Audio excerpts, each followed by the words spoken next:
Show me it. Show me the timer. There we go. We are live Friday, May 24th. Some might call this Pizza Friday. It's going to be a big day around Awesemo.com.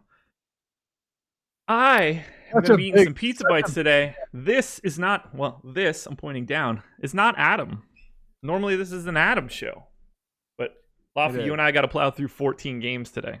And normally yesterday was a Laffy show, so he's helped me out. I got a wedding to go to today. I did the deep dive yesterday. He did the strategy show. Once in a while we mix it up like that.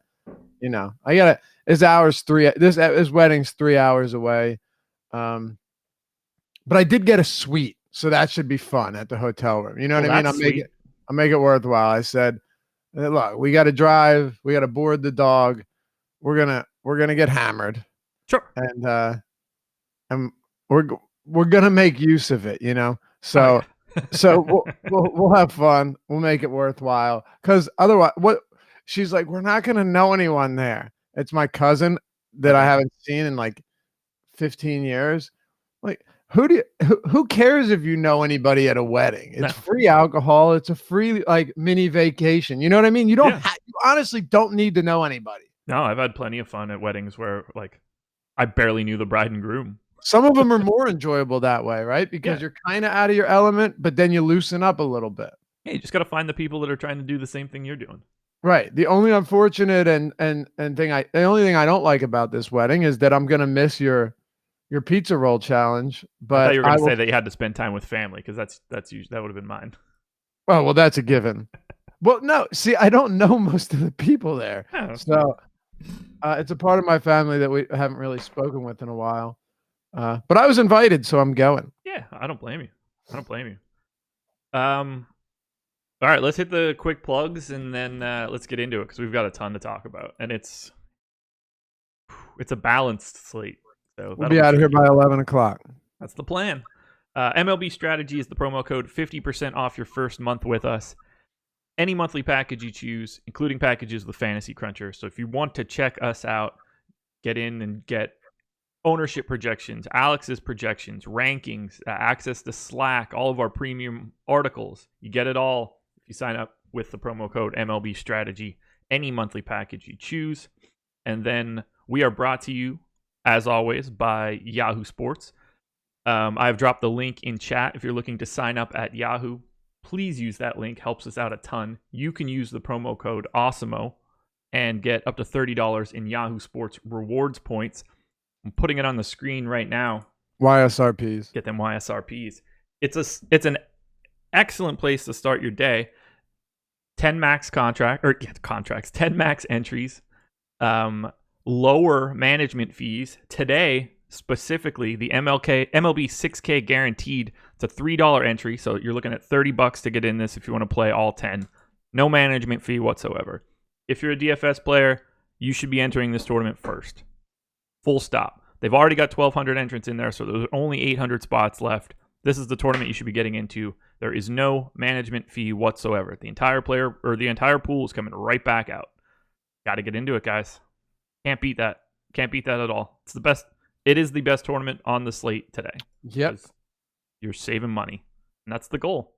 And you can sign up using the link that I dropped in chat. Use the Awesemo promo code. Get yourself $30 in YSRPs. Hell, maybe they'll use this tournament, or they'll have this same structure again next Friday, and the $30 in YSRPs that you get can fully fund the entrant to the tournament. For sure. Can't beat that. You really can't. Will Josh's challenge be discussed on Awesemo Odds show today? You know what? It just might, because I've talked to Ben about it. I asked Ben to set a line. I texted a buddy of mine from back home, do you think that I can do this? He immediately responded with a line. Didn't even, unprompted. He was just like, the no is minus 185. 185 for no, so 170 for yes? Yeah. Okay. Look, the line is we're going to get close to even action on this one. See, if people hear your rhetoric, that line might move more towards yes. It should move because of your brazen confidence here. It should move, but I don't know if it will. See, I've never seen you in person. I don't even know if you're fat or not. I'm not. I don't even. I got a tiny belly. You got a pouch? Yeah. 6'2", 210. Stand up. Turn to the side. No chance. No chance. Like no a normal way. person. You don't got the meat. You don't got enough meat. You don't got enough meat. Just a normal dude. Just enough. Just a normal dude. Incredibly average from top to bottom. I'll be honest. I thought you were a little bulkier. Nah. Very little huskier.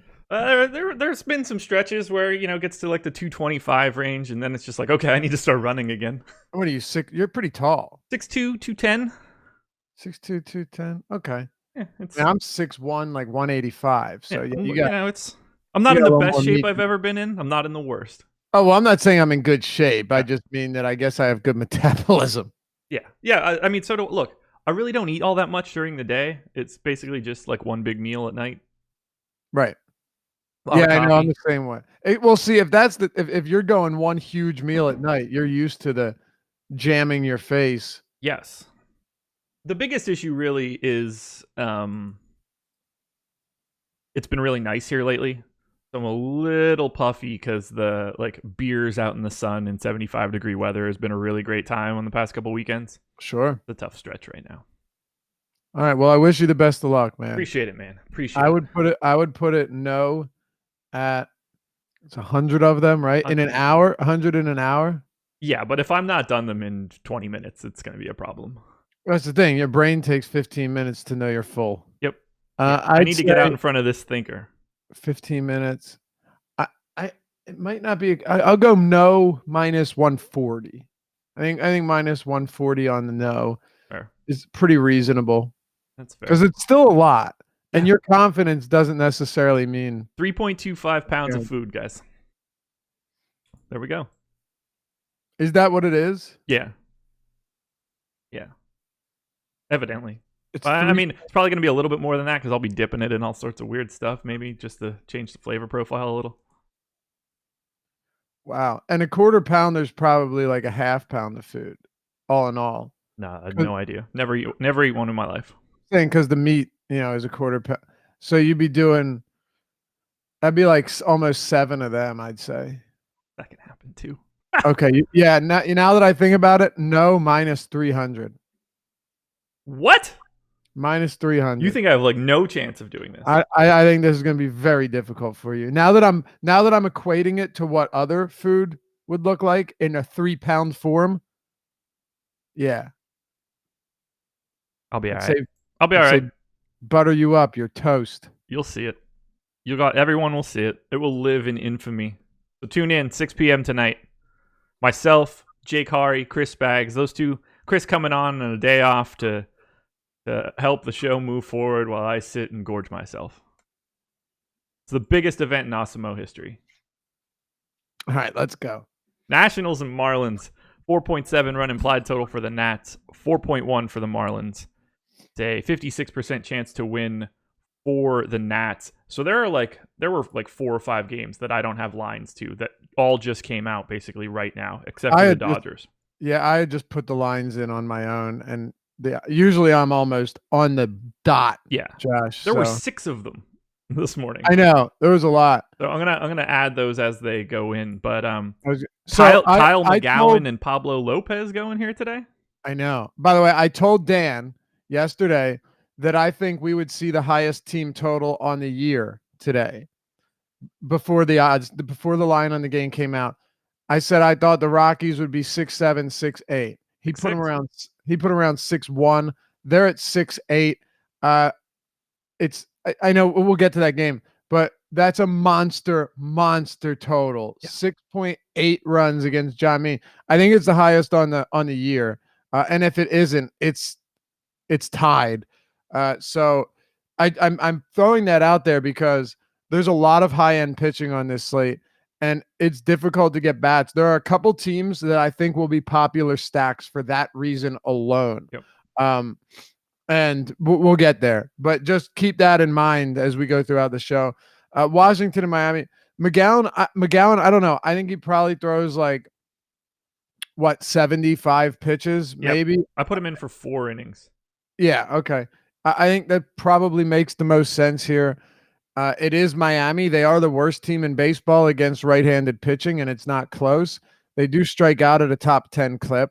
The problem is, I really don't know how far into this game McGowan's going to go, and you're not getting him at a super cheap discount. Like, I'd honestly rather roll the dice on Luis Sessa at 5,900, who will probably go a similar amount of innings, and get him at sub 6K than go to McGowan. Yeah, I can't justify anything here.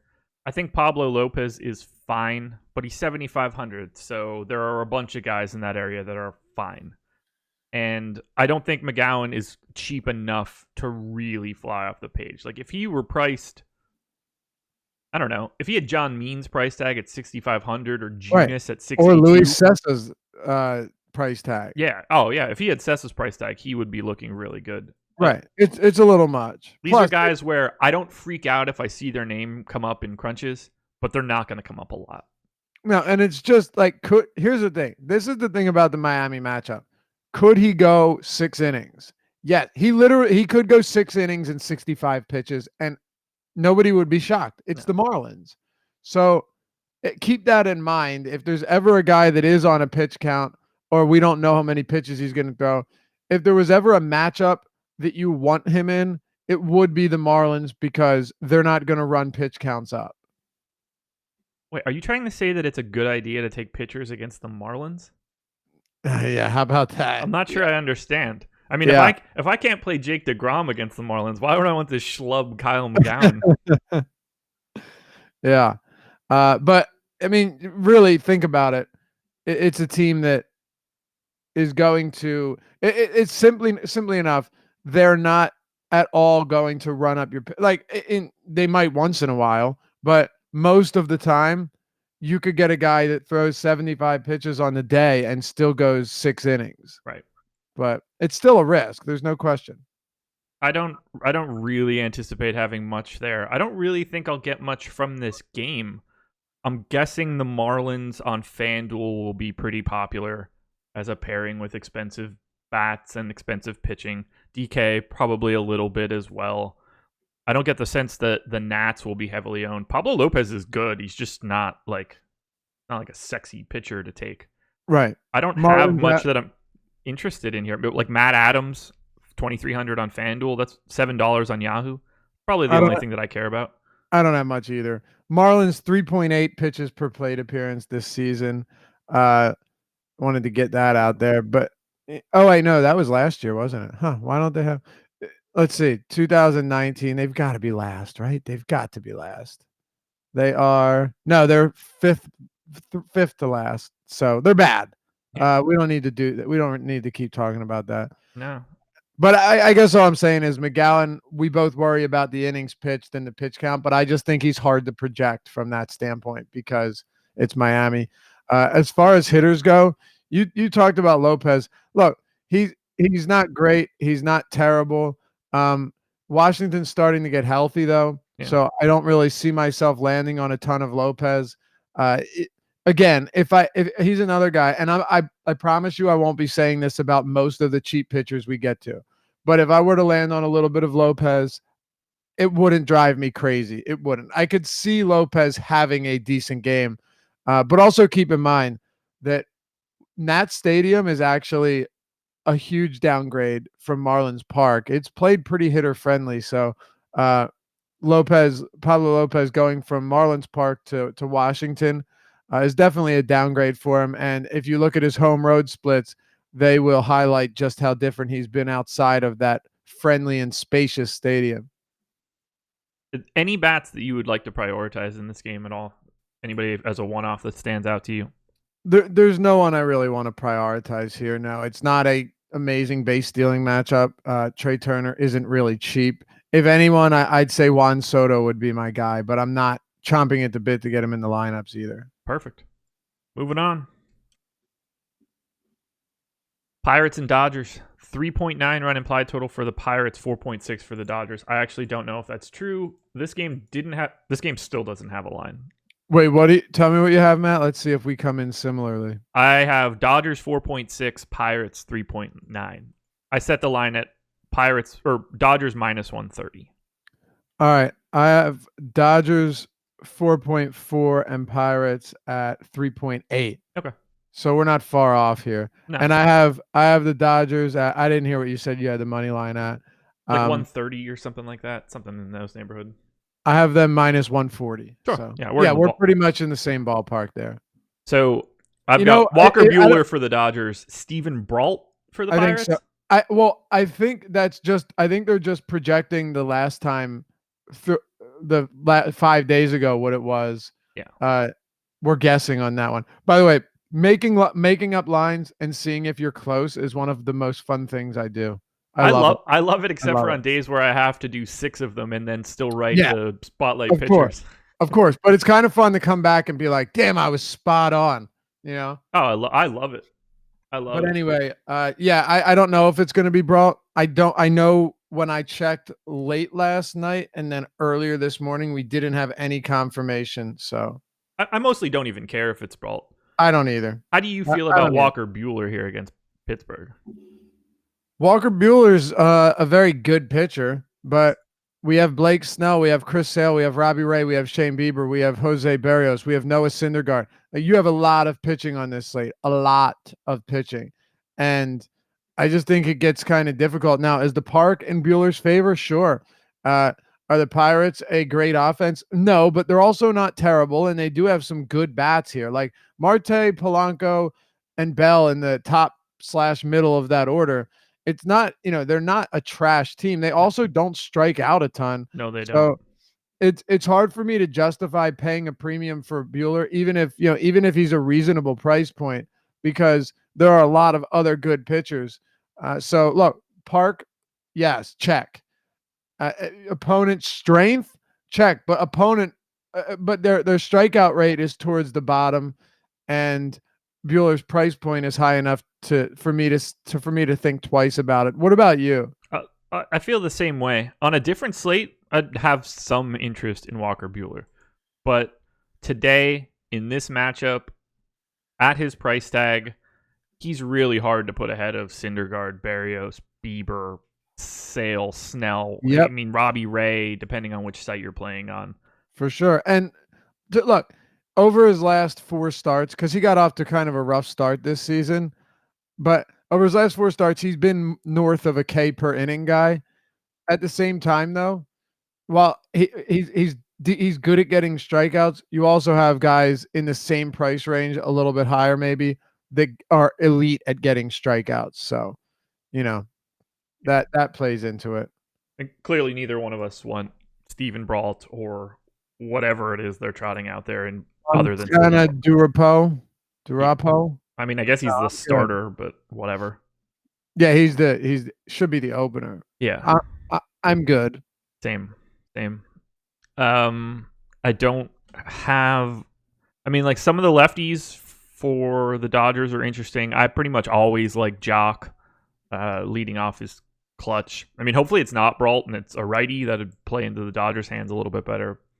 I have interest in Jock. I have interest in Muncy, Bellinger, but they're expensive. You're paying for quality, and lefty power plays pretty well in Pittsburgh. Righty power does not. So my focus would be on lefty bats from the Dodgers, but I don't get the sense that this is a volume game. One-offs at best. Yeah, me neither. I will be interested to see what the Dodgers total is on this, because I wasn't sure. This one I wasn't as confident in. Yeah. Like I said, I put it 4.4. You had it at 4.6. But if anything, I'll say this much.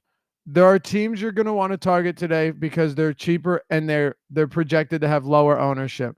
That's really going to be a big deal once you see how this slate breaks down. Like, if you're watching us right now and this is your first time really taking a look at the slate, Josh and I both agreed before the show, this is the craziest slate of the season, maybe, just based on how pitching breaks down and how we have teams with monster totals and expensive players. So you actually have some Dodger bats that are very affordable. Yeah.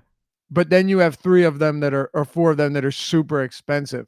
So you not only would you want to be different from an ownership standpoint, but stacking these guys would mean that you're paying $59 for Bellinger, $53 for Jock. Muncy's almost $5K on DraftKings. But then on FanDuel, where they had been super, super cheap. Muncy's 33, Jock is 34, Seager's 29. It's a lot easier on a site like FanDuel, save for Bellinger. Yes, it is. They are getting a bit. We just got ownership projections out. Dodgers are getting a bit of love on FanDuel, getting very little love on DraftKings, and it makes sense. Yep. And that's what I'm saying. I think this slate is going to push people in very obvious directions. Wait till we get to teams like Oakland. Maybe I'm wrong. I haven't looked at ownership yet, but well, we'll get there. Walker Buehler, 10% expected ownership on Yahoo, 7 on DK. That seems reasonable. Like, he's clearly going to be in shares of lineups, but he's hard to be a priority. No, and I don't think either of us are surprised that Noah Syndergaard is getting monster ownership. No. When we get to, we'll get to that game because that'll be a fun discussion. It will. Just circling back to Nats Marlins for a second. No ownership going to either pitcher, really. Oh, that's not actually true. McGowan at 12% on DraftKings. Yep. Do you have anything to? No, I think to stay on there. It's exactly where I expected it to be, and I think it makes sense. The truth is that the Marlins are so bad that any pitcher going up against them, he's north of a K per 9 guy at that AAA, and actually Steamers projected him at like 8.8 Ks per 9, but they also projected him making most of his appearances out of the bullpen, so I'd put him around 8. Yeah. That makes him decent enough. It's just pitch count. 12% makes sense to me. Yeah. Yeah, I have no problem with that. Ownership a little heavy on some of the Marlins just because of how cheap they are. That's sort of what we expected. And Matt Adams is the guy getting ownership for the other game. So I think we're on that one. I have no interest in Pirates bats here. Me neither. Okay. Blue Jays and Padres. 4.1 run implied total for the Jays, 4.4 for the Padres, 54% chance to win for San Diego. Trent Thornton going for Toronto, Joey Lucchesi going for the Pods. No ownership going to either of these guys. Max of 5% going to Thornton. I don't have a huge issue if you want to pay down to Lucchesi on FanDuel. He's only 7K there. That makes him the 15th most expensive pitcher. It's not that I'm like a big Joey Lucchesi fan, but he's got decent stuff. And if you really need to save the money, that's an area you can go where no one else is going to be. So if you're playing 150 lineups, I think it's interesting. I don't need to spend $8,900 for him on DraftKings today with the amount of pitching quality that is out there. Yeah, neither do I. And honestly, I think until Joey Lucchesi develops a third pitch that's like reliable, I think this guy is going to continue to have some struggles against righties. Yeah. And, this is not the most formidable opponent, but they still have some pop. Mm-hmm. Again, he uses the curveball a little bit. And by third pitch, I mean, I'm not including either fastball. Like, he's fastball changeup for almost exclusively. I just think it gets you into some trouble here. And like you said, if you wanted to play him where he's cheap, I understand that. And that's something I don't have an issue with. But it is an unfavorable park shift just from a homer standpoint. 42 on Yahoo, 89 on DraftKings. To me, that's easy to get away from. And honestly, on FanDuel, where you're getting Lucchesi at 7K, you're also getting Robbie Ray at 8,700, which I get it. It's a big difference, but in context, it's really not. No, I completely agree with you. Ray is like the next step above that. Yeah. Thornton's just a guy that doesn't go deep enough in a game. He's a guy that I want to have in a 5-game slate, but not on a 14-game. See, I like him today. Oh, okay. I mean, I don't dislike him. Yeah. The whole not going deep in the games thing is fair. It's I'm not going to argue that, but I'm also looking at a guy that is, say, on DraftKings 7,600. So I think that's significantly better value than Lucchesi. $1,300 discount to me makes it very reasonable. He's $30 on Yahoo, $12 less than Lucchesi. I mean, he's very, very reasonably priced. He's striking out north of a batter per inning, so I like that. Right? If you're just checking things off the list, there are some things that we aren't going to like, and then some things that we are going to like. I got something for you that you're gonna like. All right, well, I'll just hit 24% K rate, and the swinging strike rate is at it's I think 11%. Yeah, so that's good enough for me. Go ahead, Josh. This is for you. If you thought you liked him before, do you like him now when I tell you that the San Diego Padres are the chalk stack on DraftKings and the second most owned stack on FanDuel? That's crazy. Yeah, and there you go. People resorting to price point. They must be cheap. Mm-hmm. That's wild to me because Thornton has really struggled against lefties a lot, but righties he's holding to a sub 100 WOBA, 0.86 home runs per nine. He's actually been good against righties. Funny, he strikes more lefties out, but against righties, he's just been way better at preventing any damage. And I would assume that the Padres here on this slate are going to run out, 6 righties. And even if they don't, even if they have more lefties, their power is almost exclusively from the right side of the plate. So yes, I think Thornton, because of the matchup and price point, is very viable today. Okay, I thought so. I like the Padres a little bit more on FanDuel than I do on DraftKings.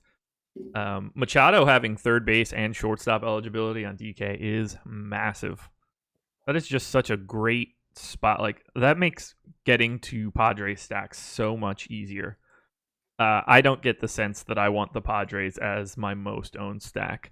I know I don't. I mean, if that burns me, fine. But I'm more than willing to go on the other side of that. Actually, I'm giddy at the thought of them being so popular on a 15-game slate, and Trent Thornton right now projecting at 5%. That's got to come up because I don't. That's strange. You can't tell me that's not strange. 76 is not expensive. To be fair, he's gone 7 innings and he has a 7 and a 6 inning game over his last 4. And like I said, he is striking out over a batter per inning, which is good enough for me. Yeah. I could see him getting the win as well. And last I looked, the Padres had a very low total. Let me see. Oh no. Okay. It's at 4.5. So it's higher than I remembered. But either way, I'm not worried about this. If it fails, it fails. But I'm perfectly fine going to Thornton over a chalk Padres stack, no question. So I will. I do want to put the caveat in here now. In my model, the Padres are my second favorite stack on DraftKings, dollar for dollar. I'm really anxious to see how that changes once Alex's projections come out and I integrate those into the sheet. Right. To see how Alex feels about it, to look at the top stack rankings, see where they're coming out. Because I would assume they'll do really well in the top stack value ranking, and the points ranking will probably be a little bit lower. So figuring out that balance with relationship to ownership should be fun. For sure. What else do we got here? So are there any Padres bats that you're interested in? No, not really. I mean, not if they're going to be popular. The obvious ones, your Machados and anybody that has power would be who I'm looking at. But aside from that, not really. Favorite Padres bat for me is going to be Kinsler if he's leading off, which I hate saying, but leadoff is just interesting to me, especially when it's a $3,000 person. But it's really hard to not like a dual eligible Manny Machado at 4,300. Yeah, he's fine. I like Matt Chapman more. Pretty much the same price. Okay. We'll get there. Any Blue Jays bats for you? No, not really, but a Blue Jays stack is not off the board or is not out of the equation for me. Yeah. Lucchesi against righties will have trouble at times and will give up some power. So if you can get yourself to a cheap Toronto stack, to me that makes sense. Grichuk's $3,600 on DraftKings. Like you could legitimately play 2. I think you could play 2, and Vlad is 4,200. I like them more than the Padres. I think you could get 2 10K pitchers and probably stack Toronto with a 4 or 5 man. Yeah. So keep that in mind. Yeah, Vlad looking pretty tasty here at relatively low ownership. Same with Grichuk, man. If he's in, I can't say that because I think Grichuk looks good no matter what pitcher is on the other side of the game, and no matter his price. He's just always awesome to me. He's 3,600. Yeah. I mean, he was like 2,200 in the leadoff spot on FanDuel for the longest time. Yeah, it's I crazy. couldn't stop playing him. Alrighty. I think we could probably move on here. And I'll we're going to just have say something that to talk. I'll just say I'm on the opposite side of both. I like Thornton more than the field by quite a bit, and I like Toronto stack more than the field by quite a bit, which is kind of exciting. Let's see if it changes throughout the day. I'm with you. I prefer Thornton to Lucchesi. On FanDuel, I would probably go to Lucchesi because I'd feel more comfortable. I think he has got a better chance of picking up that quality start bonus, which Trent Thornton is pretty much never going to get. Right. I mean, him getting through 6 would be, he's probably really messing up a team if he gets to 6 easy. So I think he plays a little bit better on FanDuel. But I'm with you. On the 2-pitcher sites, especially where Thornton's $30 and Lucchesi's $42 on Yahoo, I'd greatly prefer Thornton. Yeah, so do I. Time to talk chalk. The New York Mets hosting the Detroit Tigers, 4.6 run implied total for the Mets, 2.8 for the Tigers. A 70% chance to win for the Mets. That is the highest on the slate. Noah Syndergaard going for New York. Gregory Soto, surprisingly still in the league, going for the Tigers. Syndergaard, 58% ownership on Yahoo at $49, 26% on FanDuel, 45% on DK. I mean, this is the best spot, right? He's the cheapest of all the quote-unquote studs, and it's the best matchup. Not on FanDuel, on DraftKings. Right, on DraftKings. I mean, I totally understand it, but that's incredibly high ownership for a 14-game slate. Mm-hmm. It's just crazy. In cash games, go ahead and plug them in. On DraftKings and Yahoo. On FanDuel, I'd be hard pressed to find any reason Robbie Ray isn't your cash pitcher, but we can get there later. Ooh, interesting. I think that makes some sense. I mean, he doesn't have to be. It's one or the other. Yeah, he doesn't have to be. It's a 14-game, but he's $2,000 cheaper than Syndergaard going up against the Giants at Oracle Park. So, yeah, but I'm saying on FanDuel, you at least have a discussion. On DraftKings, you kind of don't, because Robbie Ray's more expensive than Syndergaard. Yeah, Syndergaard is the first pitcher in for cash. Yeah, in tournaments, I want some Syndergaard because he's facing the Detroit Tigers in a good, friendly pitcher's park at Citi Field. But 45%, up that high on a 15-gamer when you have 6 guys above 10K and Walker Buehler at 9,900. Man, that is a lot of ownership to garner on such a big slate. For sure. Oh, man. So I know that I won't. I like Syndergaard. He will not. Like that 26% on FanDuel, I'll be on the other guy. I'll be on Sale and Berrios and Bieber more. I mean, I'm going to be on Bieber a lot. I know that for sure. I just don't need that much ownership. On DraftKings, man, that's a really tricky spot. Do I really think that he should be 3 times the ownership of Berrios? No. But it feels like the safest thing you can do. They have a sub-3 implied total. They're probably going to be 7 righties at the minimum. I don't know how Soto hits, but I don't think it matters all that much if he hits lefty, righty, if they can clone him and put 2 of them in the box. Syndergaard's not super worried about the handedness of the pitcher. So no. This is a damn tasty strikeout matchup. It is. It's really good, and it's just everyone knows it. That's the only thing. Like, everyone knows this is an elite spot. Everyone knows the Tigers have the lowest implied run total on the slate. Everyone knows Syndergaard's the biggest favorite, or one of the heaviest favorites on the slate. That's what we have going here, and it is clearly it's evident just by looking at the ownership.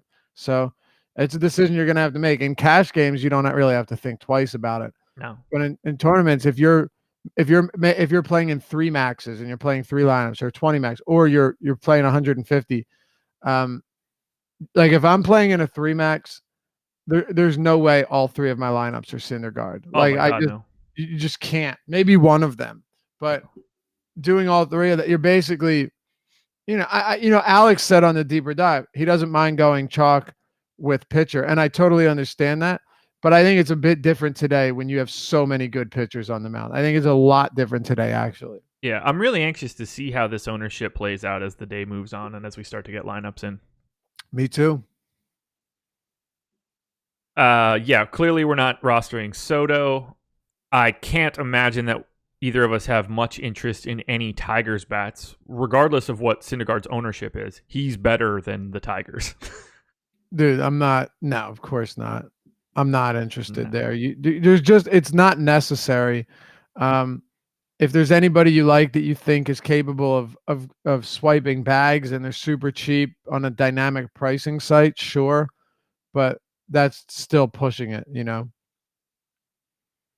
Any Mets bats? I Yeah. wish I liked them more. I do. They're tasty on FanDuel and not getting any ownership. Again, I'll keep coming back to the expensive pitching. You know, what are you going to do? Conforto's on the injured list. Brandon Nimmo's on the injured list. So they're going to run out an ugly lineup, but that ugly lineup is going to be pretty affordable. McNeil is injured as well. Like, they have a lot of guys that are hurt. It's ugly, but you should be able to stack them pretty easily. Wilson Ramos is one of a decent hitting catcher. Pete Alonso is not cheap, but he's just really good. And, you know, you guys got 16 home runs on the season already. I don't think it's crazy to look at Met stacks against Soto here. They have a 4.8 run total, and another team that I would expect not to get a ton of ownership today. No. Nobody in double digits on FanDuel right now, which I think is really interesting. They're super outside of Alonso, they're cheap, you know, and Alonso shouldn't be cheap. So that's totally fine. They're easy to stack, checking off a shortstop leadoff box, Frazier at third, Alonso at first. I kind of like those these guys as a caddy to an expensive pitcher, especially against Soto, who is terrible. Yep. Just downright awful. Now, what is he only going to go 2 innings again? I mean, I expect him to go 2 innings because of his talent level, not because of how long he can go in the game. I assume that if he goes 2 to 3 innings, it's because he got bludgeoned. It could be. But I don't know. Last time he went 2 innings, and I think he was fine. He was pitching fine. I'm pretty sure. He gave up 2 runs in 2 innings. I mean, that's 9 and 9. That's not usually great. No, it's not. I thought he was better than that.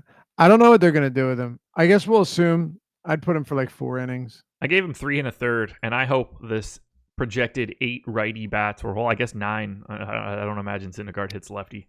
They're just going to carve this dude out. And not to mention, before we move on, the Tigers bullpen is pretty dreadful too. So you have that working in your favor. Yeah. So I think the Mets are going criminally underowned for this particular matchup, and I have some interest since no one else does. Yep, no question. Alrighty. Moving on. Actually, you know what? You know what today is? What's that? Today is the start of the WNBA season. I'm surprised you didn't just immediately know that.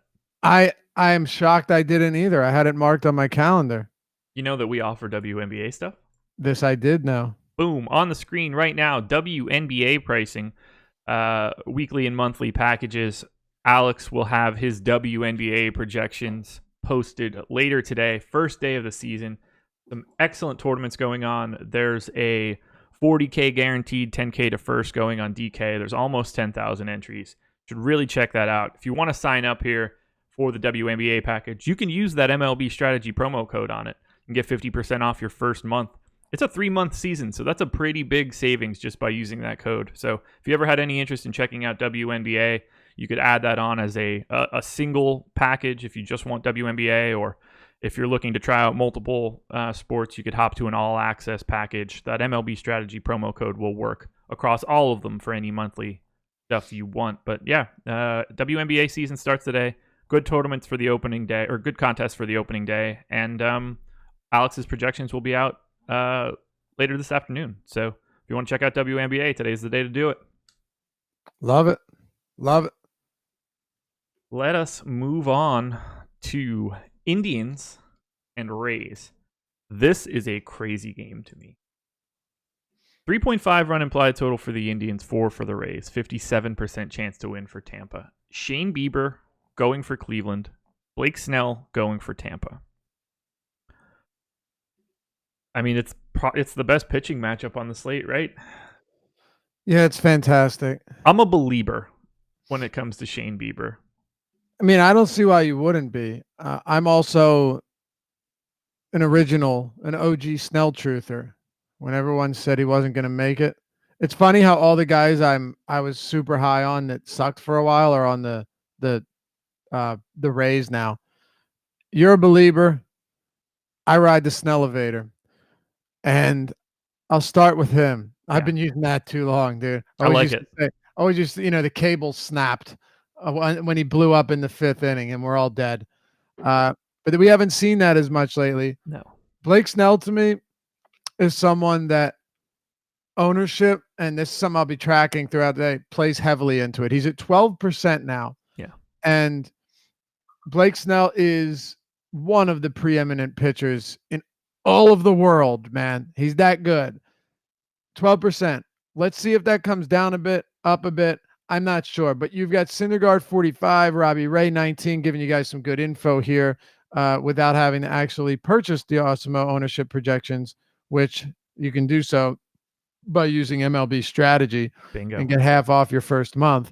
But I'm going to give you a little look into it because we feel like being nice. Ray's at 19, Pomerantz at 17, Sale 16, Berrios 15, and then Snell at 12. Then your boy Bieber at 7. I just think ownership is playing heavily here, which usually on bigger slates, I'd say that it's less important with pitching because it's more spread out. But because of Syndergaard, that's not the case. And I think there's still this interpretation or idea that the Indians have a, really decent team, that doesn't strike out. They are striking out a decent amount this year. Their active roster, at least. I'm pretty sure it's around the middle of the league against left-handed pitching. It might be higher, actually. The Indians are striking out at 1, 2, 3, 4, 5, 6, 7. Yeah, the 11th highest, 24.8%, though. It's high enough. They haven't been great, but the biggest thing, Josh, they're bottom 10 in WOBA, ISO, and WRC plus against lefties. So we shouldn't be pretending that this is like a super difficult matchup for Snell. It's not perfect by any stretch, but we know that Ramirez has struggled. He's better from the left side of the plate anyway. Snell, if that ownership stays around 10%, to me, he's very much in play and has plenty of appeal because of how damn good he is, knowing that he's got 40 fantasy point plus upside. So that's where I'm at on Snell. Where are you at on the Biebs? He's probably my favorite pitcher on the slate. He's certainly my favorite pitcher on FanDuel, where he's 9,600. Okay. See, Ray is mine, but on FanDuel, but I can understand it for sure. Yeah. On DraftKings, I like him a lot. I prefer Bieber to Snell across the board just because of Snell's price. The Indians lineup is good, not great, which helps. It's not as loaded as it's been. I just don't feel like I need to spend 11-4 today. I don't get the sense that I'll have much Snell. I certainly don't get the sense that I'll have him on FanDuel. I think he's fantastic. I expect him to have a decent game. I just think that I have more efficient ways to go. I have 5 different pitchers projected for 7+ strikeouts. They're all in the 7.0 to 7.4 range. I mean, Snell has to be one of them, right? No, he is. You're just saying you have options. Yeah, that's the thing. All of those other guys don't cost as much as him. I get it. And by the way, Ray and Syndergaard, when I mentioned Ray should be your cash play on FanDuel, it looks like your cash pitchers are going to be Ray and Syndergaard. Yeah. Right? They're almost identically projected in terms of ownership.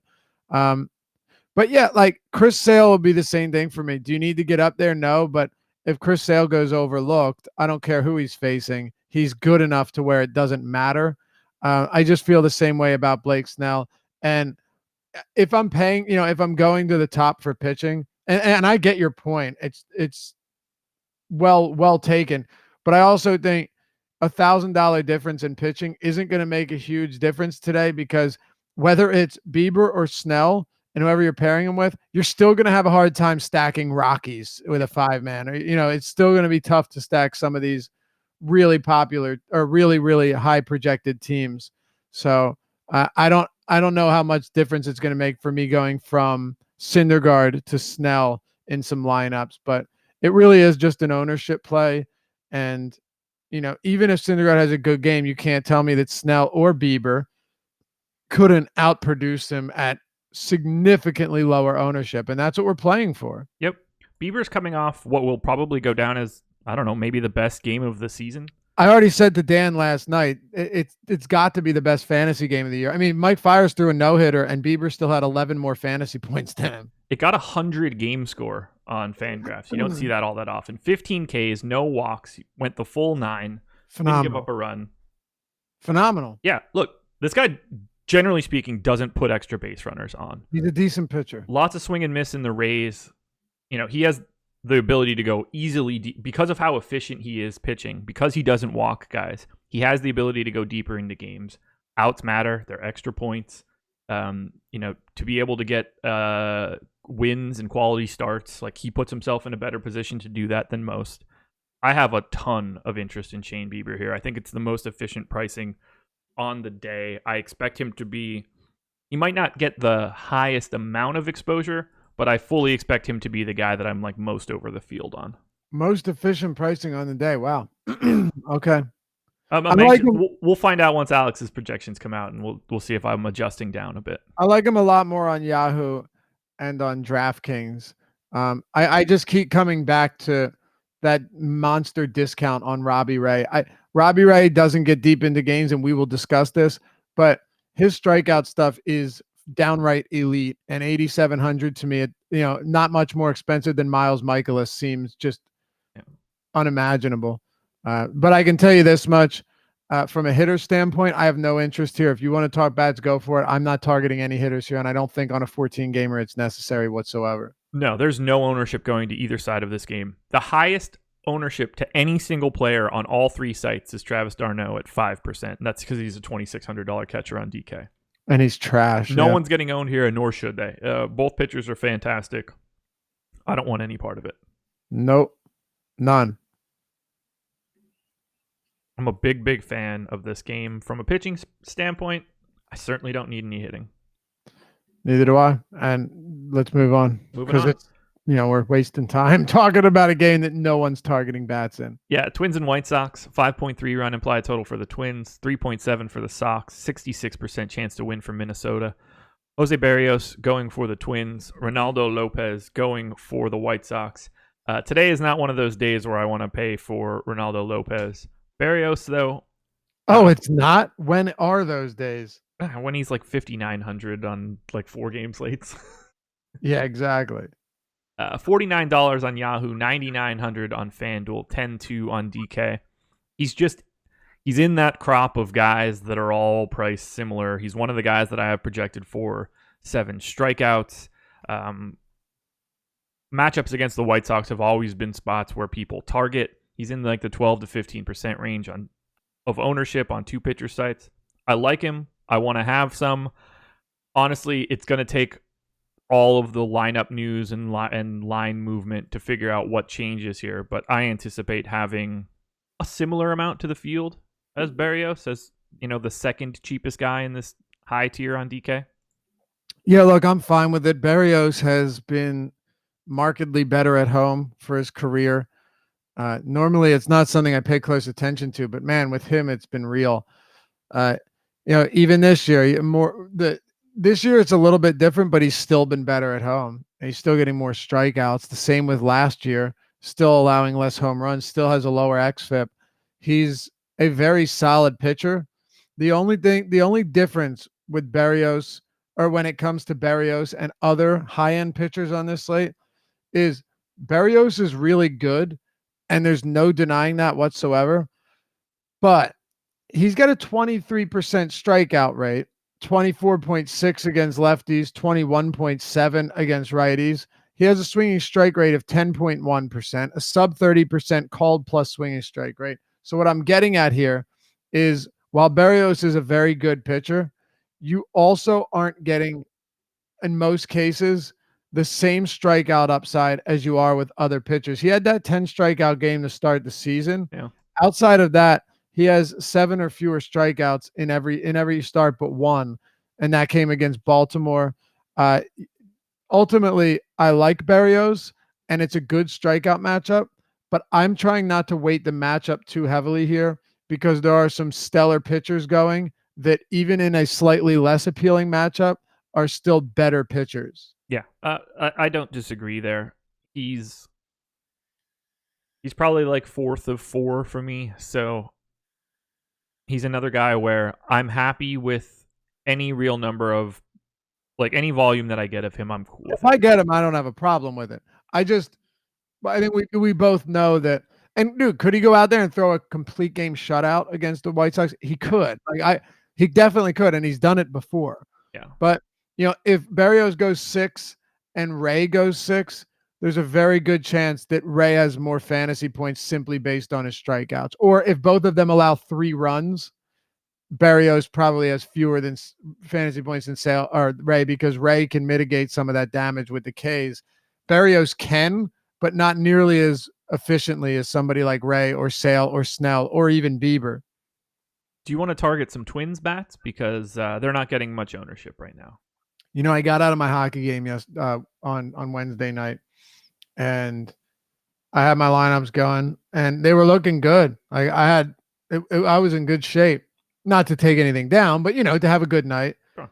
And I'm like, that's weird. It's 10:06. Why didn't this Angels game get started? And I go to the MLB at Bat app and I scroll down and it's postponed. And all I could think to myself is, when I play hockey during basketball season, either I don't play on Wednesday, DFS on Wednesday night, or I'll play light because with basketball, you need to be around. Right.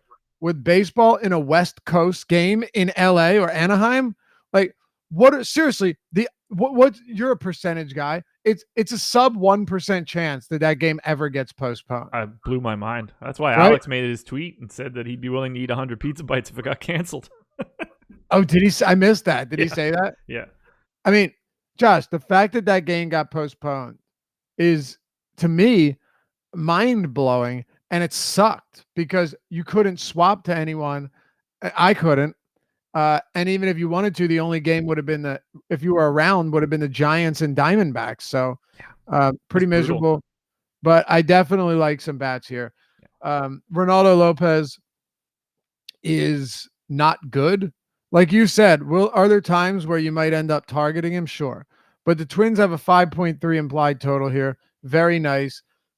They're heavy favorites, but a lot of that has to do with Berrios too. You're talking about a guy on Ronaldo Lopez that is going to give up power. 2 home runs per 9 this year to lefties already. A monster wallball approaching 400, 220 ISO. Righties haven't fared quite as well, but he's still getting tagged for power. And, the biggest thing when it comes to Lopez is we know that he'll give up power. We know that he'll give up home runs. And I think the Twins will be much obliged to take him deep. Guys like Max Kep. Oh, here's the problem, though. I mentioned this on the early bird. I do like them, but the weird thing is, look on DraftKings, everyone is between 4.5 and 4,900. So if you're stacking this team, it's like Sano is up there now, Buxton's up there now, Kepler's up at 4,500. The only guy would be Estudillo. Jason Castro's even 4,200. So they're not even Marwin Gonzalez, who has been dirt cheap every day, is up at 4,200. We have seen their prices rise, which is a little bit makes them a little less appealing than they would have been all week long. Yeah, the real I like the Twins a lot in the aggregate. The problem is Kepler, Cruz, Rosario, 3 out of the first 4 outfield bats. They're not exactly cheap. They're not the easiest team to get to in full stacks, but they grade out really, really well. Yeah. Power for Kepler, lefty power for Kepler, lefty power for Rosario. Nelson Cruz, just power straight across the board. Yeah. Whatever hand you want him to use, you could probably knock one out with his feet at this point. I'm going to have some exposure to the Twins just because of... Did you say Cruz? Yeah. He's on the IL. I think he's back today. Oh, you're right. I'm sorry. I think he's coming off today. My fault. Sorry. Yep, you're right. I think you're right. Always right. Yeah, you got me there. I just wanted to make sure, but I believe Honestly, you're man, right. I don't know. It's just whatever's in the projected lineup. No, I think you're right. I think you're right. Yeah. He's projected for a little bit of ownership on Yahoo, where he's only $13. Something to keep in mind. No one on the Twins on FanDuel or DraftKings projected for more than 10%. I have a lot of interest in the Twins if that's the case. So do I. So do I. As for the White Sox, there's some power at the top of the order. If you got to something in the Moncada, Abreu, Anderson, Castillo section on DK, I think that's a reasonable stack if you want to hedge some of the ownership for Berrios. I don't really want much else. Alonso or Jimenez, I think you can roll in there, but I don't hate the idea of a hedge stack against Berrios' ownership, but don't get too much White Sox. They're not. Yeah, I mean they do have power, so I'm okay with that. But aside, I'm not high on them by any stretch either. Okay. I think that's it. Let's move on. Let's rock and roll. Talk about your Phillies. 4.7 run implied total for the Brew Crew. 4-4 for the Phils to 54% chance to win for Milwaukee.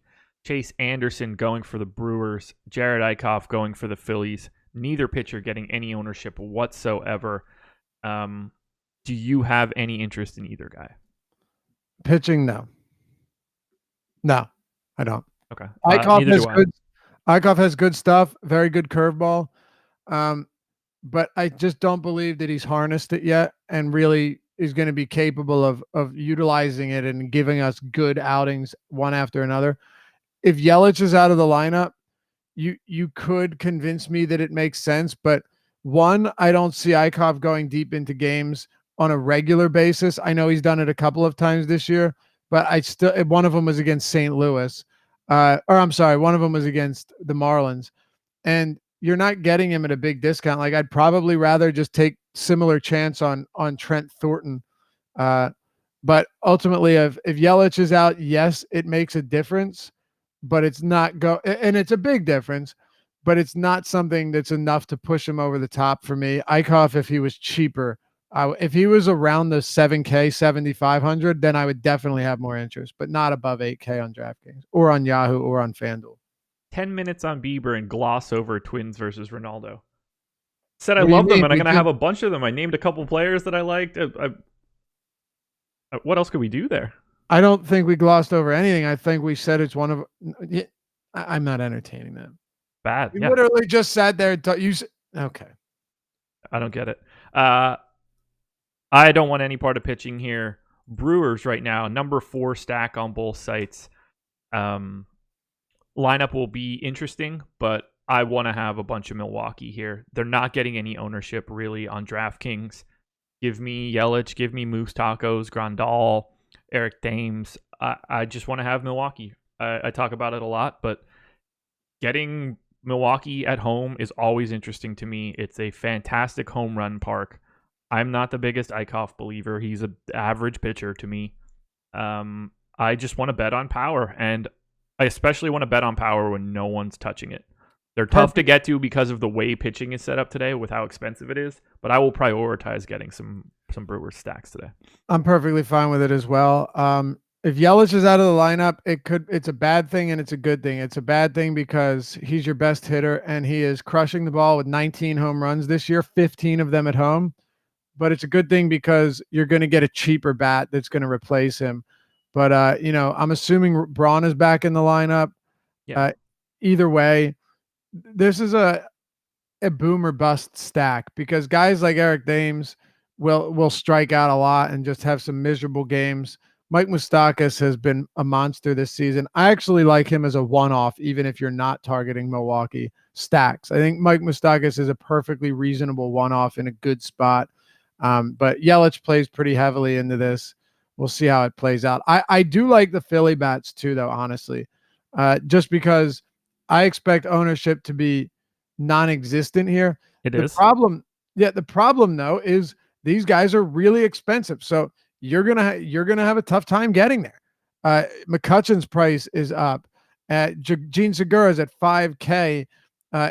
Even on you go over to Yahoo, Gene Segura's 18, a little bit more reasonable. He's the most expensive bat on this team. Yeah. Oh, yeah. McCutcheon's 13, more reasonable for sure. Bryce Harper, 16. I think that they're very, very viable on Yahoo, but on DraftKings, that's difficult. My biggest thing here is just that I expect Chase Anderson. I'm waiting for some regression. I think it's going to hit him hard and relatively quick. He's got a very, very low BABIP, 214 against lefties. Sorry, 212 against lefties. Very low. 296 against righties. Overall around 248 or something. Very low. He's allowing really no power. I just don't see that continuing. He's a decent pitcher, and that's it. There's no reason he should have only allowed 3 home runs this year and limiting runners to very little production per game. So I do think the Phillies could get to him today. Remember when I said the Brewers were my number 4 stack? I do. You know who's 3? I'm assuming it's the Phillies. It is the Phillies. No ownership going to the Phillies. I will be massively over the field on both sides of the hitting equation here. Me too. Give me McCutcheon. Give me Harper. Give me Hoskins. It's tough on DraftKings though, man. They're not cheap. They're not cheap. They're going to look really good with like a Noah Syndergaard, Jake Junis pairing or something. Yep. Or I don't know. I'll probably get some Thornton in there. There you go. Yeah, I love this game. I would say that relative to the public, this is my favorite game on the slate. I get it, and I agree with it. These are two teams that can knock the cover off the ball. Power is what I'm betting on in a GPP. If you found out that there were like 8 home runs in a game, you wouldn't be shocked that it came out of Brewers Phillies. That's for sure. Nope, we're on the same page here for sure. Excellent. Get those bats in here. Now let's head to Houston.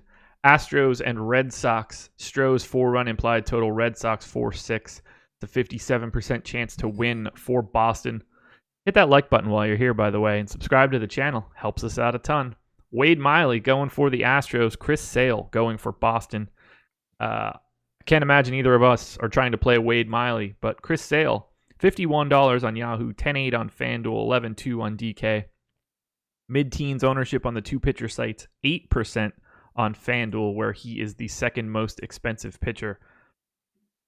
I'd love to get to a little bit more Chris Sale, but I don't really want to take him against this sea of right-handed Astros bats. How you feel about Chris? Yeah, it's not even the righties that worry me because it's Chris Sale. It's just the fact that he needs the thing here is Chris Sale needs to have a really, really, really good game to, in theory at least, be worth rostering heavily over the other pitchers here. Like I think Sale can have a very good game, but when you're talking about the probability that we get a vintage Chris Sale game against Houston, I think that's kind of tough. Yeah. And he did strike out 10 of them last time. He's amazing. But it's tough when you're talking about so many good pitchers going around them and many of them in much better matchups. So that's what gives me a little bit of pause here. The last thing I would say is the one thing, if Springer remains out, I know he could be back today, but I don't think we have confirmation, and he could remain out because the rotation of the bat swing has been difficult for him. And then Altuve's still out. So when you have guys like that replaced by Tony Kemp and whoever else is tossed in there, Marisnik or whatever they do today, and they lead off with Josh Reddick, I'm not saying your K rate is going to be much higher, but your team is a whole lot less potent. Yeah. And that would make a bit of a difference for me. But it's not like Sale's going are underowned or unowned at all either. I mean, right now we have him around 16% on DraftKings. Yeah. I don't get the sense that I'm going to get to that much Sale. Me neither. The lineup that comes out will definitely tell the story.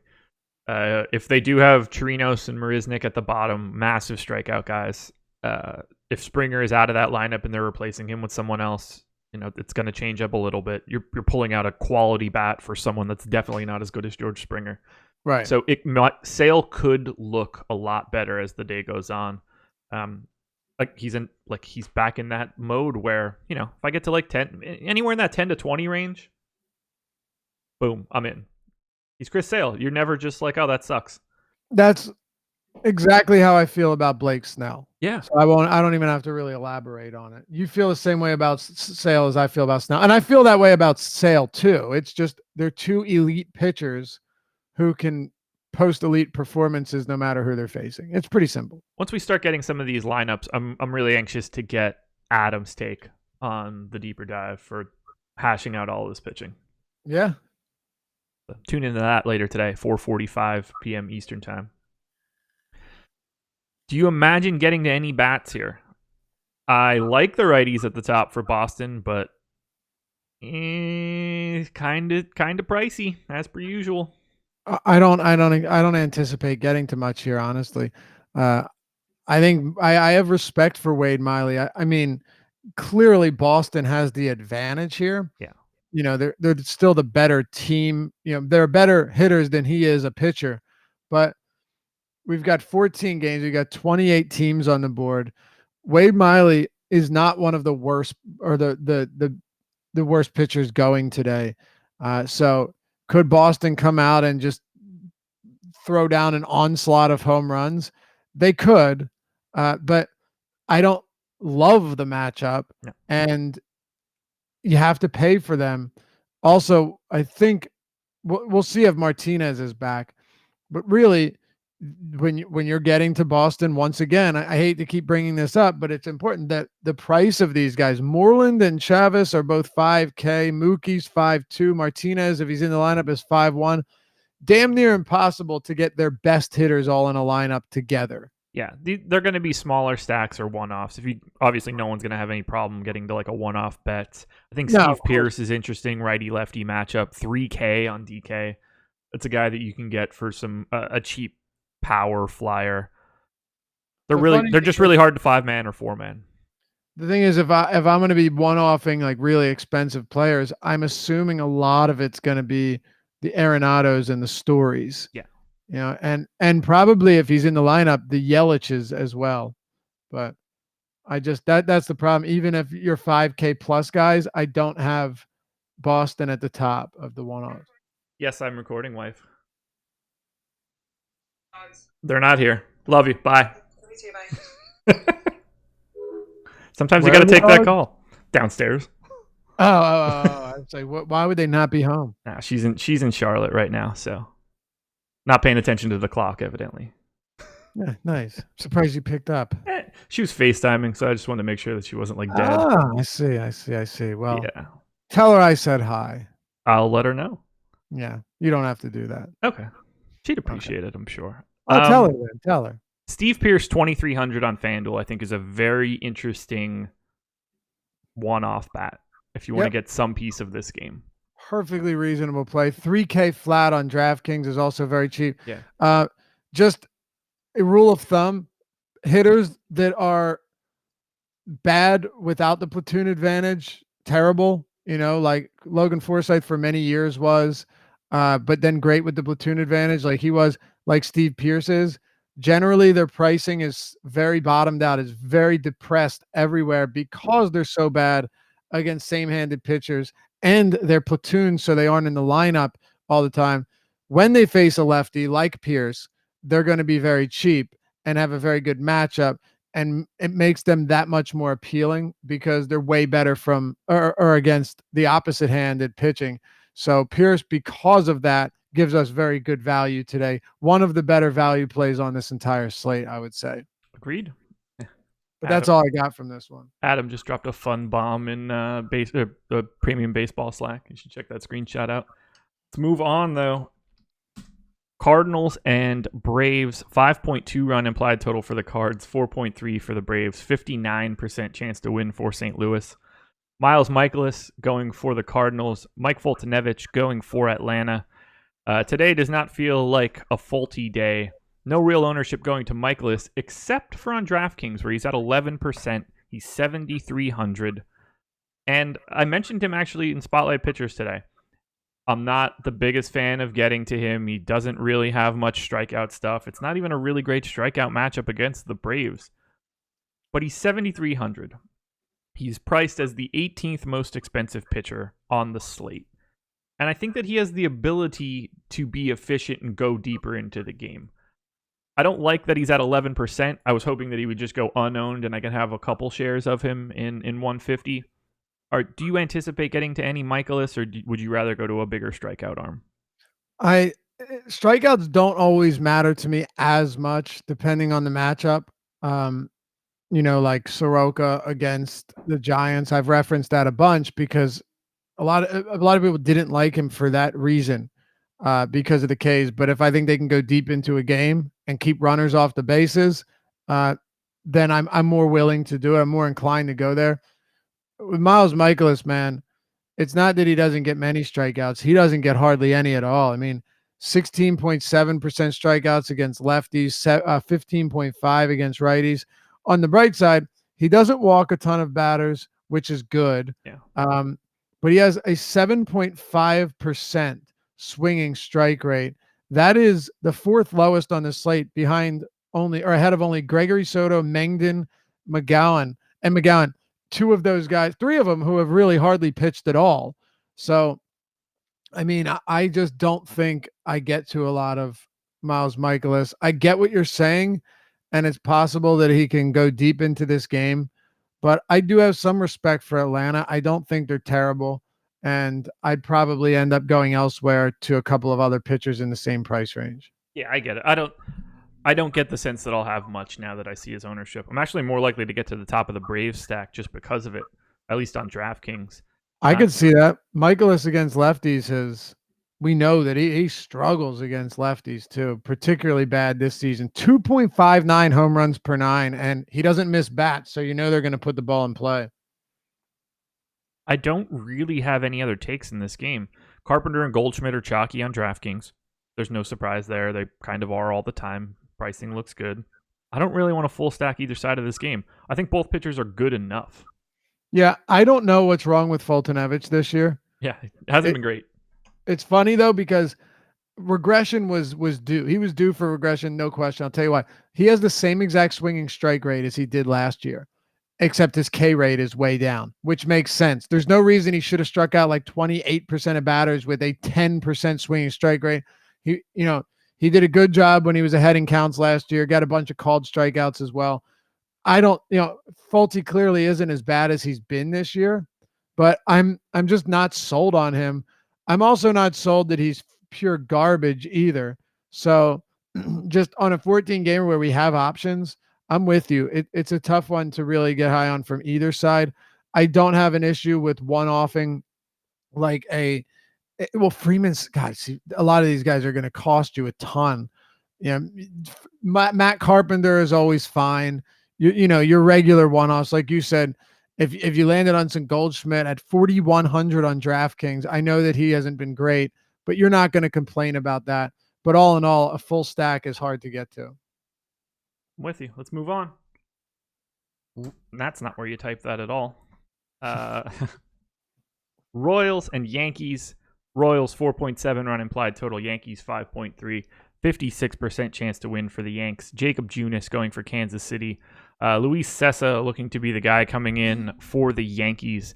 No ownership going to Cessa. 10% expected ownership going to Junis on DraftKings. While I go and fill up my water, talk to me about Junis and Cessa. All right. I'm not going to talk much about Junis because I don't have much interest in him. I have the Yankees total at 5.1 though. I see this being a spot where Luis Cessa could actually be viable. I mean, you've got a guy here who is this season out of the bullpen. He's pitching out of the bullpen, so we have to keep that in mind. He's made 13 appearances, 22 and a third innings pitched, all of them in relief. But he's striking out almost 11 batters per 9. He has a 28% K rate. He walks a decent amount of batters, could get him into a bit of trouble, but maybe not against this Royals team. I'll talk about that in a second. And he has a 14.4% swinging strike rate. All of these numbers are really, really impressive. So and his outside contact rate is 45%. So if you're looking and you're saying, all right, well, I need a cheap pitcher, I'm going to go to, and just name a terrible pitcher down at the bottom. I would rather it be Luis Cessa and hope that he can throw 70 pitches. He threw 46 pitches. Here's the thing though. What was it? The 20th? So 20. He's on what, 3 days rest. So I don't know what that means, but if we get any insight on this, if any intel, and he's allowed to go 75 pitches or whatever, I actually have interest in Luis Cessa, a middle of the road strikeout team in the Royals. His strikeout stuff this year has been excellent. Like I said, 14.4% swinging strike rate, no contact on pitches out of the zone. I don't love him, but no one's going to touch him. And if there will be some cheap pitchers that have ownership, he won't. And I think he gets run support. I think he has a very good chance of earning the win here, and he's really cheap. So it's not crazy to me to sprinkle in some Luis Cessa in tournaments if you're looking to get high-end Rocky stacks or really expensive stacks. Now, I agree. I wanted to go to Junis, but if he's at 10% and Cessa's at 1, I'll take a little bit more of the savings. I have no problem getting to Junis, and I expect I get to some just to open up some stacks if I'm playing 150, but that's really all I'm looking for. I'm not trying to play him on FanDuel or anything, that's for sure. Yeah, if you ended up with a little Junis, like a 5%, 7, 10% Junis as your SP2 on DraftKings or on Yahoo, well, Yahoo probably unnecessary, only playing 10 lineups max. I don't have a problem with that. Yankees total is actually higher than I thought it would be, but in the same breath, like Junis isn't very good, but is a Yankees team that will have some strikeouts. They are getting healthier though, and it could go really bad for him. So I have some interest in Yankee bats as well, just because Junis is one of those guys that when he's off, he's giving up 3 home runs in a game. Yeah, not much ownership going to either one of these teams. Barely anything going to the Yanks, just 8% to Hicks and Morales, 2% going to Voit, 1% going to Sanchez. These guys are really expensive, so I don't anticipate getting to any stacks of the Yankees, but I'll certainly be one-offing Gary Sanchez in spots where I have the money. Be one-offing Morales, but I don't see this as a viable 5-man, and I don't really have any interest in the Royals. I'm with you. Last thing, and then we can move to the next game. Gary Sanchez this season against right-handed pitching. This is incredible. He's got a 429 WOBA, 404 ISO, 171 WRC plus, 13 home runs, and 119 plate appearances against righties. So you're talking about Gary Sanchez hitting a home run per every 9 plate appearances. Pretty impressive. Wait, what was that rate again? Gary Sanchez is hitting a home run per every 9 plate appearances versus righties this year. Nuts. Yeah, that's right? Really crazy. Nuts. I thought you said 19. I was like, yeah, that's pretty good power. Oh, 9. Yeah. Less than 10. Yeah. That is. I know. It's crazy. Yeah, I mean, he's really good. Keep in mind, this is the spot on the schedule that has some weather issues. You want to keep an eye on it. Not out of the realm of possibility that it can get postponed, but it's something that we would talk about later on in the day. So keep your eye on this weather. By the way, an extra base hit per every 7.4 at bat or plate appearances. That's just so good. To the big run total we go. Colorado Rockies 6.6 is what I have right now. Run total. Orioles 5-3, 61% chance to win for Colorado. It's Jeff Hoffman going for the Rockies, and surprise, surprise, John Means on the hill against the team with the monster run total. Who could have seen that coming? It's almost like John Means isn't very good. We're clearly not taking pitching here, right? No. Look, as I said, if you listen to the early bird, I thought this would be the highest total of the year. I'm not going to go back check it, but I think it's at 6.9 now is probably going to be there. Just simply put, everyone for Colorado, I love them, Josh. I won't even get into it. Like John Means, a lefty, even if his stuff like the changeup is good, that's fine. It doesn't matter. This is a team that crushes lefties at Coors. Arenado, Story. I'll go to anyone here. I don't care if it's Iannetta or if it's Desmond. All of them are in play to me. The only thing again is their price points. But if you're not full stacking them, going one off to Story or pairing up Story and Arenado, all of it makes sense. Phenomenal spot. And this is one of the only first games this year at Coors where the weather's been really warm. Yeah, they're my clear number one team today. The fact that they're not even more chalky than they are, the fact, like, if David Dahl really is leading off and at 6% ownership, I'll probably have 26. I'm going to have a ton of Rockies. I'm happy to get here. I don't care about John Means. I'm going to have an overwhelming amount of Rockies. I'd rather figure it out with different pitching and just take this team. They're my number one, and I expected them to get more ownership. Now, on FanDuel, since FanDuel doesn't care that they ever play in Colorado, they're more expensive. I don't think that I'll go as crazy there. But on DK, where they are priced up, I'm going to get a boatload. Yep. No, dude, it's that simple. And I think Means gets bludgeoned here. Yep. Any interest in Orioles bats? They're kind of like a slightly above average team for me. I'm happy to have pieces of them, but I don't really want to spend $5,400 on Trey Mancini or $4,800 on Jonathan VR. You kind of just basically were saying what I was going to say. People will play Orioles because they're at Coors, but you have to remember that you're still playing bad hitters and you're paying more for them than they're worth. Yep. So VR, I think at that price is okay, 4,800. It's actually a really good park for him. Gap some doubles or a triple in that spacious outfield. I'll say if I had a favorite batter here, it would definitely be VR, but and it has more to do with this price point. I think 4,800 at Coors at the top of the lineup is reasonable. Everyone else, though, it's tough. If they were facing a lefty, I'd have more interest because guys like Hanser Alberto come into play and a few others. But no, I'm with you. VR would be my guy. All right.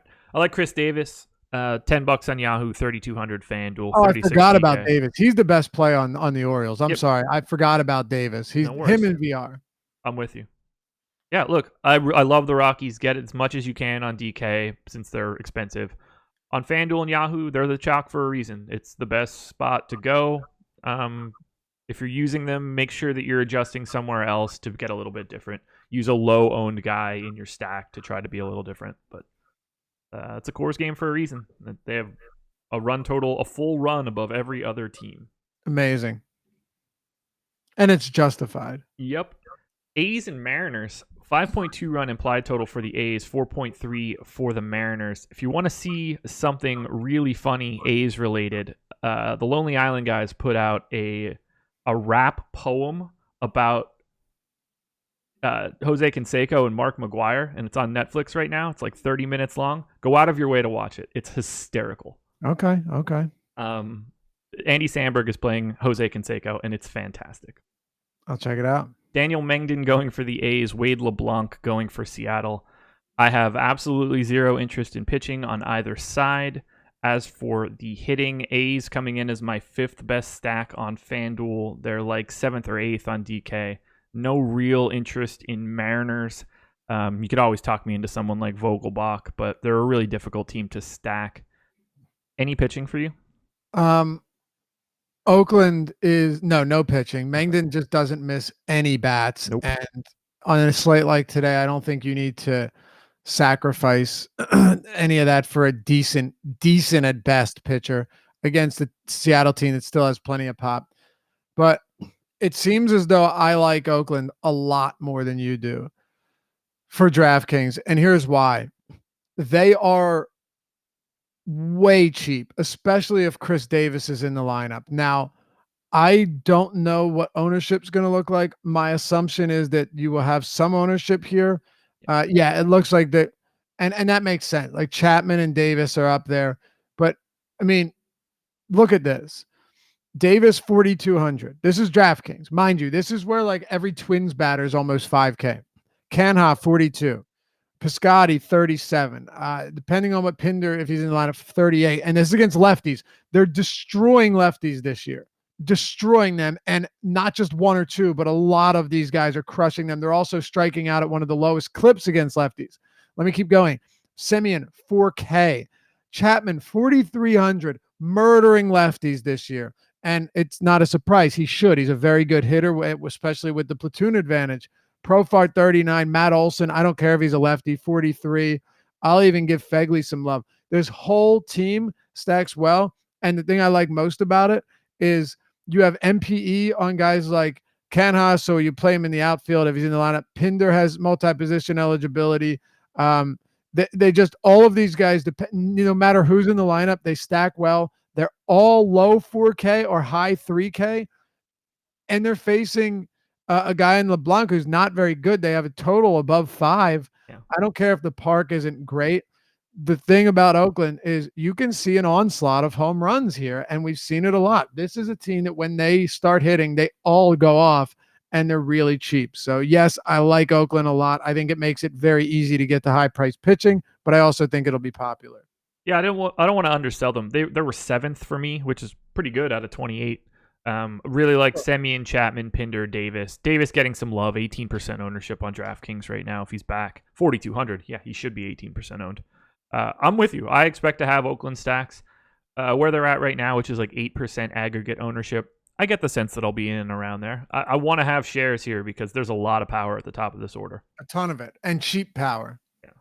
Yeah. And these guys are going to thrive against that, or should thrive against the lefty in LeBlanc. Again, it's not the best.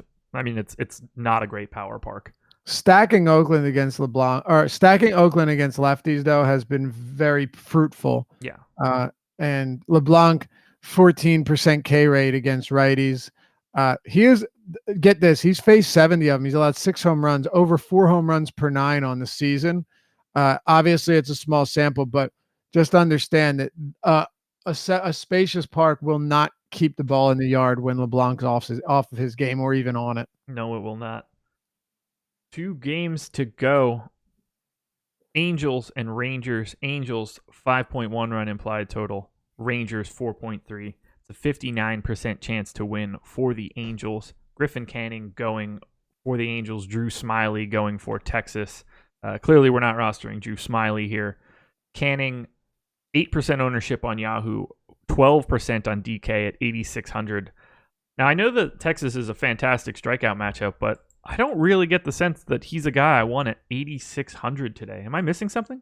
I don't think you're missing something, but I think when people look down to get away from having to pair 2 10K or above pitchers, Canning's the first guy to pop off the page. It's a little pricey, and my guess is I'll be doing a lot of pairing with a 10 or 11K pitcher and a mid 7K, or maybe even cheaper. If Canning was in that range, he'd be my highest owned pitcher. If Canning was like 7,800 today, I'd have him more Canning than any other pitcher. He's the second highest owned guy below Noah Syndergaard. Yeah, that's pretty wild. And I would have had, like I said, he's a guy that if it was low ownership, I'd have more interest. He has, and granted, take this with not a grain of salt, but a couple grains of salt, because he's only made a few starts, but he has the second highest swinging strike rate on the slate. With all these 17.7%. Blake Snell's at 19.2. 34% called strike plus swinging strike rate. Griffin Canning's swing and miss stuff, if you've even watched him throw 10 pitches, you know it's filthy. Yeah. Filthy. But I'm also well aware that Texas can get super potent from the left side of the plate. Yep. Angel Stadium, since they lowered the home run line, has played very well, very solid for power. They brought it down 10 feet. Pretty significant. Actually, Cole Calhoun, I ended up losing 20. Well, what was it? I won $3,000 on it. It would have been 25,000. This was a couple of years ago in the perfect game, because Cole Calhoun, a home run or an extra base hit would have won it for me. I lost by 0.6. He hit it off the top of the wall at Angel Stadium, and it went for a single. A single. Yeah, it's TJ or TJ, actually, if you know that. He and I, he had the same line, or a very similar lineup. We both had Cal Calhoun, and it did the same thing. But yeah, that would be a homer now, Josh. That would be a homer now. Yes, it would. They didn't lower the wall; they lowered the line on the wall. Right. So it's big. I will say that Canning could have a very good game. There are strikeouts, but this is not a spot at all that is devoid of possible trouble spots. No, not at all. Right? They are going unowned, but I have a lot of interest in Chu, Mazzara, Gallo, Odor. I want to get some of this lefty power in my lineup. It is it is worth a shot to have some flyers on these guys if they have no Totally ownership agree with you. whatsoever. Would you Totally really be surprised? Like if you got the alerts on your phone that Odor, Gallo, and Mazzara all homered today, you wouldn't be shocked at all, and no one would own it. No, dude, I think you're spot on with this. But everything I just said, combined with what you just said, that's what makes a good leverage play, right? Yep. And it doesn't always work because No. Canning is good. Yeah, we're not saying to have the Rangers be your most exposed stack. No, what we're saying is guys like Joey Gallo and Chu and Mazzara, they can give you great games if you're a pitcher, but they can also make life really difficult too. Even a guy like Santana who had been hitting well. So did they? I just wanted to see. Oh, Calhoun's on the IL. That's right. That guy in the minors had been crushing, and then he came up and he was crushing. If he was in the lineup, that would have been another lefty. But yeah, I'm with you, man. I think we'd both just say don't ignore them. Yes, because it's Griffin Canning, and this park again. I'm not saying it's Coors. It's not Citizens Bank Park. It's not Great American, but it's also not Angels Park of old. No, it is not. Yeah, I want to have something here. There's too much upside in those bats. I'm with you, man. Good call. Closing it out, Giants and Diamondbacks, 3.6. Wait, are you on Angels? We didn't talk about Angel bats. Oh, okay. I play Mike Trout, I guess. Well, I just was curious on your thoughts with the stack because outside of Mike Trout, Ohtani is inexpensive and most of these guys are inexpensive. Like, are you on them as a stack? It's also Simmons is on the IL, so I don't know where you go there. Like, is this a team that you're getting to? If Fletcher leads off, he's 3,600. He's cheap on Yahoo as well. Just quick thoughts on the Angel bats because they are really inexpensive outside of Trout. I like them. I'll have them more. I won't have them as like full stacks, but that Trout, Ohtani, Pujols trio is one that I'll have my eye on. I don't have enough that I like in the rest of the lineup to really get to a lot of volume. I think Drew Smiley stinks, and the 5-run implied total for the Angels is interesting. But most of what I would have would be Trout, Ohtani, Pujols. All right. And I'll say Fletcher has multi-position eligibility. If he's leading off, I think he will against the lefty. Yeah. It's not a bad way to get a leadoff bat who's probably going to see 5 plate appearances. Yeah, absolutely. He needs to be leading off to be relevant because there's no power in that bat whatsoever. Right. Giants and D-backs, 3.6 run implied total for the Giants, 3.9 for the Diamondbacks, 54% chance to win for Arizona. Drew Pomeranz going for the Giants, Robbie Ray going for Arizona. Robbie Ray, massive chalk on Yahoo, 43% expected ownership. Very chalky on FanDuel. He's either 1A, 1B for a cash pitcher, 24% expected ownership at just 8,700, completely underpriced. 10-9 on DK, getting 19% ownership. I think that number is too high. How do you feel about Robbie Ray to start? You've hit on it a couple of times throughout the show. On FanDuel, I think he's the best pitching option on the slate on FanDuel. A couple of reasons. And there's one thing about, I'll start with this. There's one thing about Robbie Ray that I don't like is of all of your high priced pitching options, Robbie Ray is clearly has more trouble getting deep into games than any other pitcher. You'd probably agree with me on that. Yes. It's rare that Robbie Ray he hasn't pitched more than 6 innings in a start this year, right? Yeah, I have him in for 5.6. And I think that's very reasonable. However, as I mentioned with the Marlins, this is a team in the Giants that does not force pitchers' hands. It doesn't give them. They're not like they're also bottom 8 in pitches per plate appearance, right there with Miami. It's very a realistic chance that Robbie Ray can go deeper into this game and can get strikeouts. You're talking about a guy that is towards the top of the league in a lot of these important categories. He has a 30% strikeout rate this year. He strikes lefties and righties out around 30%. And that's really all I'm looking at here. And the Giants being bottom actually last in WOBA and ISO at home. I think 29th in WRC plus. It's a great spot, Josh. Yeah. But I'm not on DraftKings. I'm not paying 10-9 for Robbie Ray. I don't want to, at least, when he's so close to everyone else. When I'm only projecting him for fewer than 6 innings on FanDuel, I'm a lot more comfortable at 8,700 because the strikeouts, no matter what, can mitigate that. He's an excellent cash pitcher on Yahoo and FanDuel. I don't mind using him in GPPs either. Just pay attention to what you're putting in with him. I don't get the 19% on DK. I don't agree with it. He's too expensive for that. It's a fantastic spot. The floor is really high, but I need a guy that's going to go, that I expect to go deeper into the game. And I agree with you. It's just not. It's not Ray at 10-9. Especially when other pitchers we know can get a lot deeper into games. Yeah. Not on a 14-game slate. Right, but on FanDuel and Yahoo, very, very, very appealing. On Yahoo, he's coming in at an equally appealing $38. Like that, and because Robbie Ray could go, he could go 6 innings, 1 run, and 10 Ks here, like, and you wouldn't be shocked whatsoever. So price depend or site dependent, but FanDuel, Yahoo, really good play. DraftKings, just okay. How do you feel about Pomeranz, who's getting 17% ownership on the 2 pitcher sites? $28 on Yahoo. I think we're just kind of in because of that price, but 7,200 on DraftKings. I don't expect to have a single share, and because he's so owned, I honestly think that I'm going to end up on like a couple Diamondbacks hedge stacks. Am I crazy?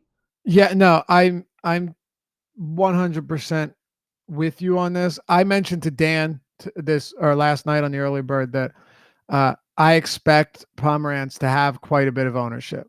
That didn't mean that I was endorsing it, and I'm not. But I definitely expected to see quite a bit of Pomeranz ownership because he's at Oracle Park. And when you're pitching there and you're cheap, that's kind of all you need. And he's a K per inning guy on the season. Could Pomeranz have a decent game? Sure. Among the cheaper pitchers, is he the worst? No, he's definitely not. But Pomeranz is just a middling option at best. And I think we'd be crazy to assume that the Arizona Diamondbacks are just some shitty team, because they're not. Like they do have power, and they are hitting lefties for a lot of it this year. So that's something I'm keeping in mind as well. They have a top 5 WRC plus against left-handed pitching this season, and their 214 ISO ranks 5th as well. They have pop. They're a middle of the road strikeout team, maybe a little bit below that. The only benefit or advantage Pomeranz has is the strikeout or the park. Yeah. I'm going to end up on a solid amount, let's say 5% aggregate to the Diamondbacks. No one has more than 1% on there right now. It's just an easy spot to go. Yeah. I'm trying to win a tournament, and if I can get ahead of 17% owned Pomeranz with a unowned Diamondback stack, the type of thing that shows up at the top of a leaderboard. Yeah, could also just be bad because it's in San Francisco and it's a really difficult matchup. I'm with you on both of those. Rangers and Diamondbacks. Is it possible they combine for 2 runs? Yeah. Yep. But it's also possible that they can do some damage. And here's the only thing I don't like at all about the Diamondbacks, right? I think you'll agree with me here. A site like DraftKings that has that dynamic pricing still has Jared Dyson at 5K, still has Escobar at 5,200. You're not outside of like 1 or 2 batters, you're not getting really good value here. But Ketel Marte is really good against lefties. He is cheap. Christian Walker is getting the platoon advantage. He is also very cheap. So you can kind of balance that out a bit, but I wish that we weren't paying 5K plus for 2 different Diamondback hitters at or in San Francisco. That kind of sucks. Yeah. I guess that's helping to keep everybody off of them, but you could lower these prices by like $300 across the board, and no one's going to roster them anyway. So exactly. There we go. 14 up, 14 down for the rest of today. Awesome Odds betting show will be kicking off in about 20 minutes with Ben and Jordan. We'll have the Yahoo specific strategy show with myself, Jake Hari, and the boss man, Alex Osimo Baker, coming up at 2 p.m. Eastern. Deeper Dive will kick off 4:45 p.m. Eastern. Adam and myself, Laffy, going to be off to a wedding today, so I'm filling in. So I will just basically be driving the car so that Adam can get all of his takes in. I know everybody's going to be looking for that. Then Live Before Lock, the biggie, the show of all shows. The line has been set. The tweet is out there. Go check it out on the Osimo_com Twitter handle. The line is set at, I believe, 83 pizza bites with some juice going to the over. People smashing the under right now. But 6 p.m., Jake Hari, Chris Spags, myself, eating 100 pizza bites, or at least attempting to. I think I'll do it. That's coming up at 6 p.m. tonight. What happens if you don't do it? I just get shamed by the internet. That seems like enough, right? No. No? No. No? Something needs to happen. Should I make some sort of donation to a food bank or something? Yeah. Yeah. You donate $1 per every pizza bite you didn't eat, getting to 100. So if you eat 75 of them, you donate 25. Or let's do this. Here's what I'll do. For every pizza bite I don't eat under 100, I'll donate $5 to some sort of food bank. Love it. Okay. So if you don't eat 25, you're donating 150, or what is it, $125? Yeah. I love it. Let's do that. Let's do $5 for every pizza bite I don't eat. $1 pretty weak. Yeah. But $5 isn't bad. $5 per every bite. Yeah. I mean, it's going to be zero, so I feel really bad saying that I'm going to donate to charity and make absolutely no donation. But well, I don't think you get it. Okay. But now there's at least if you don't get it, there's the shame and some money to charity. It's a win-win situation. If you get it, I'll be proud of you. If you don't, I'll probably be more excited than if you did. There we go. Hit the like button on your way out the door. Subscribe to the channel. Check out all the rest of the content for the rest of the day. MLB Strategies, the promo code, 50% off your first month with us. If you're looking to get into WNBA, season starts today. Excellent tournament structure. We'll have projections out. Got to do it. Just come join. Get all the content. We're out of here. Enjoy your weekend, everybody. Peace.